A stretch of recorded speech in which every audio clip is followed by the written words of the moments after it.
If you're experiencing pending transfers on Robinhood, it can be frustrating. Follow these steps to help resolve the issue quickly and efficiently. Step 1. Check transfer status. Log into your Robinhood account and navigate to the Account section. Look for the Transfers tab to see the status of your pending transfers.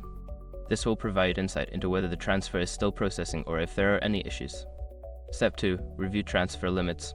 Ensure that you are within the transfer limits set by Robinhood. Each account has specific limits for deposits and withdrawals. If you exceed these limits, your transfer may be delayed or held. Step 3. Verify bank account information. Double-check that the bank account information linked to your Robinhood account is accurate. Incorrect account details can cause delays in processing transfers. Make any necessary corrections in the account settings. Step 4. Contact customer support. If your transfer remains pending after checking the status and limits, reach out to Robinhood's customer support. You can do this through the app or website. Provide them with details about the transfer for quicker assistance. Step 5. Wait for processing.